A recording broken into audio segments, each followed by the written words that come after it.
The Waterloo Cup, the blue ribbon of coursing, which has been run at Altcar near Liverpool for well over 150 years. Since 1836, hundreds of thousands of sportsmen have flocked to these desolate peat flats to acclaim the champion greyhounds of history. Waterloo Cup crowds in the 1990s total more than 10,000 people each year, and yet despite its popularity, no field sport is more misunderstood than coursing.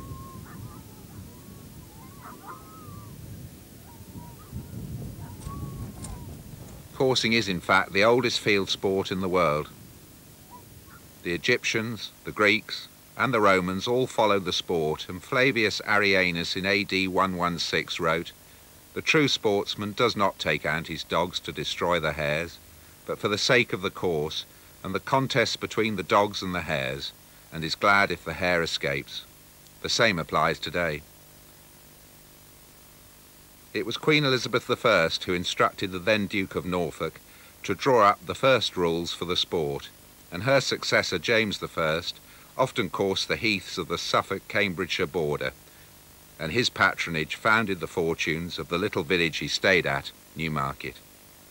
In 1776, the Earl of Orford set up the first public coursing club at Swaffham in Norfolk, and the club still runs on the same grounds today. As with all field sports, it was the farmers and squires who gave it its real boost. Here's Squire Bower with Malton in the background. Meetings sprang up at Stonehenge and Hampton Court, and places where a hare would be hard to find now, such as Epsom Downs, and also at Rainham Marshes, which are now of course covered by factories and dwarfed by the Dartford crossing. The coming of the trains made coursing more accessible. Crowds grew, the farmers' lunches were renowned for their hospitality, and the catering arrived on the coursing field by the wagon load. Sometimes the soup came by the pram load. With the crowds came the ruffians. The penny-tolled plank bridge was a favourite place for pickpockets, and Master McGrath became the first national canine hero. He was named after the orphan boy who looked after him as a puppy. He won 3 Waterloo Cups and was presented by royal command to Queen Victoria at Windsor Castle. His prints were sold throughout the nation as photos of rock stars are today. This magnificent statue stood in the New Forest until recently, when it was stolen by anti-field sports activists. The measurements were exact and taken from life. The enormous increase in popularity of the sport ensured that coursing grounds were specially laid out, and Kempton Park, Haydock Park, Newcastle and Plumpton all started as park coursing meetings and only became racecourses afterwards. In this Plumpton course of 1905, the racecourse stand and the jumps can be seen in the background. The hares were driven into special enclosures before the meeting and then released one by one onto special running grounds over which they had been previously schooled to make their escape. Huge programmes and prize money was to be won, more than in horse racing at the time, but the ventures failed because they were too predictable for the bookmakers. The last enclosed meeting was held in Britain in 1914 at Sully, just outside Cardiff, and seen here are the Slippers Shy and the bank through which the hares were driven. Fullerton was probably the most famous greyhound of all time. He won the Waterloo Cup 3 times and divided it once. He was owned by Colonel North, the nitrate king, who had made a fortune in South America. Here, his trainer, Edward Dent, holds Fullerton and his dam Bitter Fashion, also a divider of the Waterloo. Colonel North, who once campaigned for Parliament by riding on a fire engine surrounded by famous prize fighters and handing out racing tips, holds Miss Glendine, also a winner of the Waterloo. Fullerton proved sterile at stud and became the first payout for Lloyd's covering animal infertility. The crowds for the Waterloo Cup at the turn of the century were enormous. 80,000 people attended the first day of the meeting in 1882. 22 special trains a day stopped at Lydiate Station as late as 1939, when 39,000 people attended the first day. As late as 1952, the draw was televised. In the 1890s, the Stock Exchange closed at lunchtime to await the pigeons bringing the first results from the Waterloo Cup. Coursing was so popular at this time that advertisers used its popularity to help sell their products, such as this black and white whisky advertisement. For fear of obscuring the view of the crowd, bookmakers were not allowed to put up their boards on the field. Thus, a mile and a half from the coursing field, the road was blocked with punters anxious to obtain long odds prices before forcing their way through the turnstiles to watch the coursing from the bank on the Withens.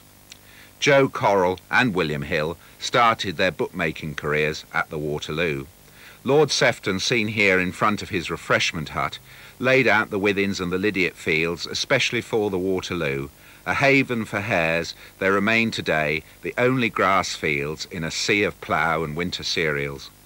Enormous privately owned kennels were maintained, and this is Mr. Mitchell's kennels at Southminster. The dogs were as carefully prepared as racehorses. A trainer here spit some sherry into his dog's mouth just before the final in 1910 to pep him up a bit.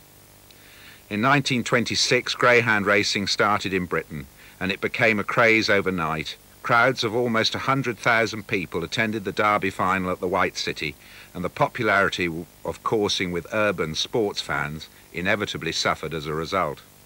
All the dogs running on the track descend from the great coursing heroes, and most trace to this one dog, the Waterloo Cup winner, Farndon Ferry.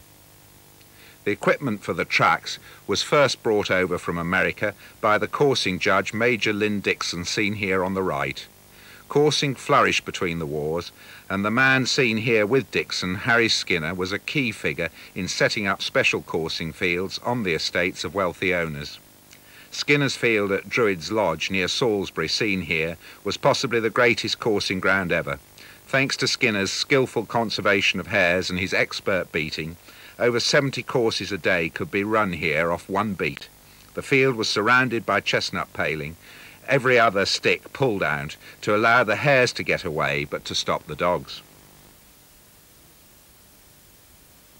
All coursing under National Coursing Club rules takes place in open country, such as here at Higham in Suffolk.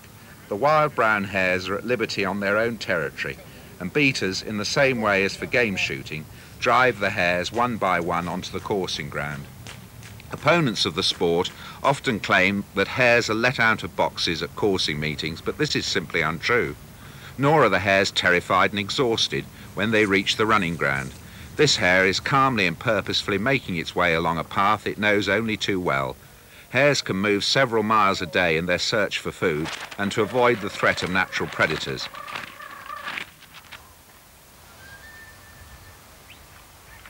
Hares are athletes, hard trained to escape any danger which might lie ahead. Research by even the RSPCA concluded that the flight of the hare is a natural, instinctive and routine response to danger. It found that if the hare wasn't capable of escape from pursuit, it would have become extinct years ago. For the hares, it's all in a day's work, whether it's a fox or a greyhound. Opponents of coursing claim that it threatens the survival of the hare. This is complete nonsense, for the Game Conservancy research has shown that hare numbers are increasing against the national trend on estates where coursing does take place. The farming regime is sympathetically modified, and the hares are not shot for purposes of control. Fewer than 300 hares are killed coursing each year, and yet 394,000 are shot, and not to mention wounded, on estates all over England for control purposes. Habitat is carefully preserved. This huge expanse of winter stubble on a farm near Newmarket would have been cultivated and seeded in September had it not been specially kept for the coursing meetings. The stubble affords protection for the hares and, as it greens up in early autumn, provides essential foodstuffs at a season when most of the modern rural landscape is as bare as the surface of the moon. Leaving this stubble means considerable financial loss for the farmer, and if it were not for his wish to show sport, this stubble would have been ploughed and the hares shot months before. Some people claim that the hare is always killed. This too is simply not true. The purpose of coursing is to test the merit of dogs, not to kill hares. 7 out of 8 hares coursed escape unharmed. At several coursing grounds, special refuges called soughs are installed, which aid the escape of the hares. If an unacceptable percentage of deaths began to occur at a coursing meeting, the coursing inspector, appointed by the National Coursing Club, would stop the meeting. Watch this hare at the Waterloo Cup, working its way towards a sough it knows well. Greyhounds are any colour except grey. Some people think that the name is a corruption of a gazehound, as the dogs hunt only by sight. The hare disappears into thin air, leaving the dogs totally baffled. The priceless weapon in the hare's armoury is local knowledge. And this hare at Newmarket appeared to be living very dangerously in the middle of a large stubble field. On the far side of the field was a wood and safety, but she was determined to stay in the middle. And she had a few near squeaks in the process. But she knew that in the middle of the field lay a large rabbit burrow, and she was gradually making her way there, where she had no doubt spent many cold nights during the long English winter.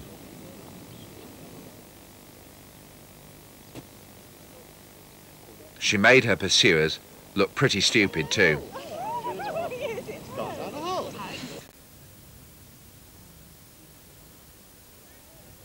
If the hare has stamina, it certainly has agility.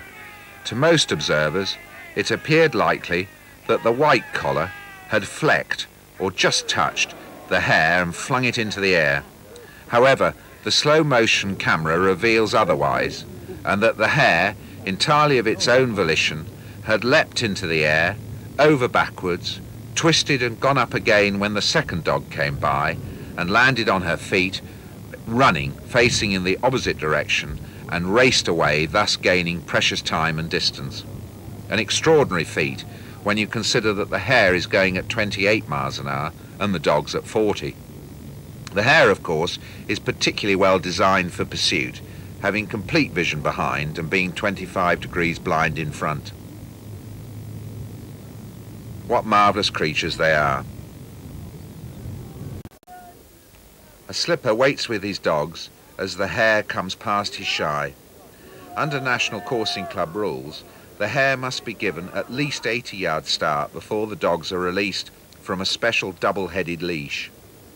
Slippers are licensed and trained officials who will not release the dogs if the hare does not seem in a fit condition to have a chance of escape. Here, the camera follows the hare rather than the dogs, clearly showing how far the hare has run before the dogs catch up to turn it for the first time. The purpose of coursing is to test the merit of the dogs and not to kill hares. Notice the red and white collars on the dogs. In this course at the Waterloo Cup, the dog which has shown the better speed to turn the hare for the first time will have been awarded 3 points for pace and another point for making the hare turn. Subsequently, a point or half a point is given for making the hare turn again, depending on how sharp that turn is. The judge follows the course on horseback. At the end of the course, the judge pulls from his coat a red or white handkerchief corresponding with the collar worn by the dog which he has thought to be the winner. Let's score the next course. The red collar comes from behind to gradually overhaul the white collar and lead to the first turn. This is a meritorious lead, and the judge will award it 3 points, 3 to the red for pace. The red then scores the next, a half, so the red is 3.5 points in front. Score it like a golf score. The white collar has scored 1 half and another, so the red collar is now 2.5 points clear. The white collar scores another half and then a whole point. The red is now 1 point to the good. The white needs a couple of turns here to overhaul the deficit. The white goes by and scores twice more to be the winner of a longish course. The hare making its way out of the field, the course ends, and the judge awards it to the white collar. You have seen 7 courses, so now on average you might expect to see a kill.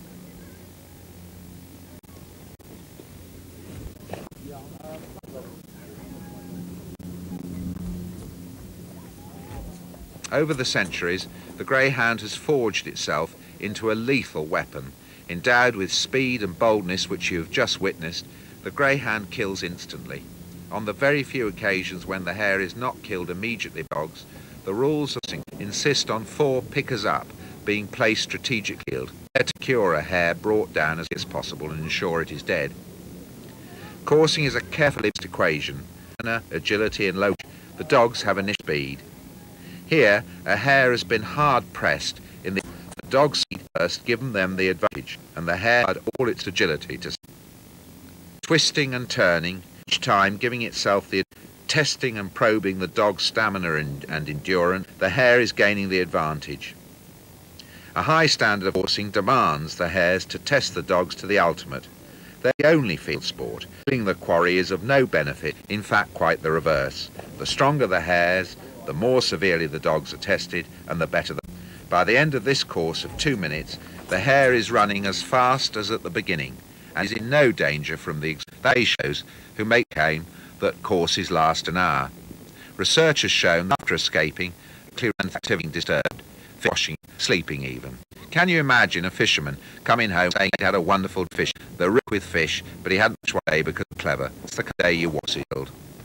Coursing has always been popular in the broadest sense.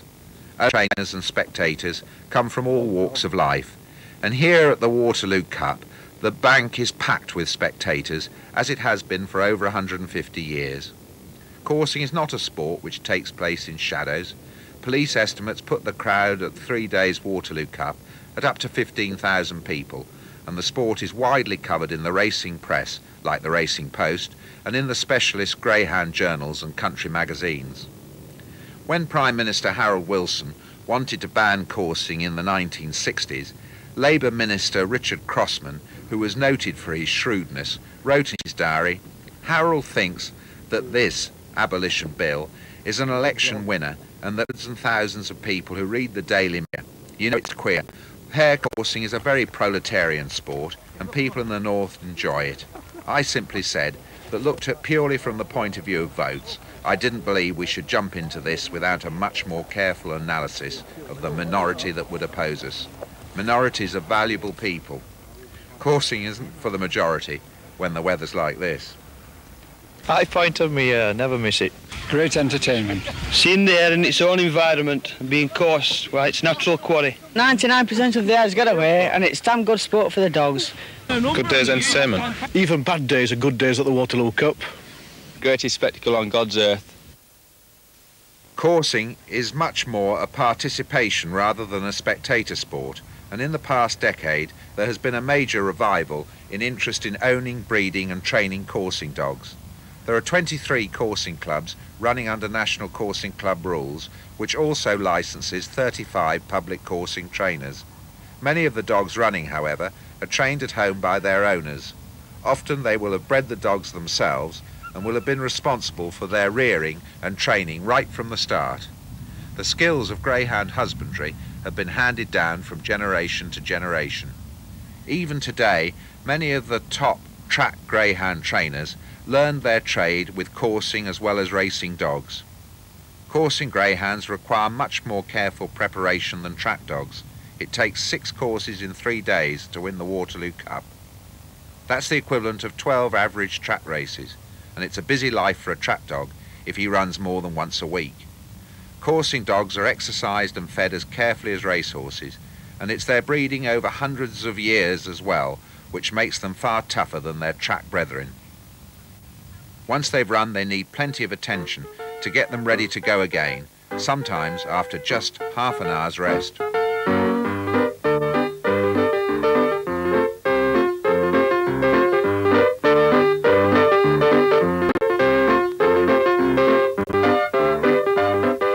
These are the toughest greyhounds in the world. Everyone got up and carried on regardless. The final of the Waterloo Cup. There have been 3 independent inquiries into coursing in the last 30 years, and each has found in the sport's favour. The latest in 1976 by a House of Lords committee concluded its report that the abolition of coursing would not reduce the suffering of hares. The ethical question, in their opinion, should be left to the individual conscience and not for legislation. How many times must coursing win the argument?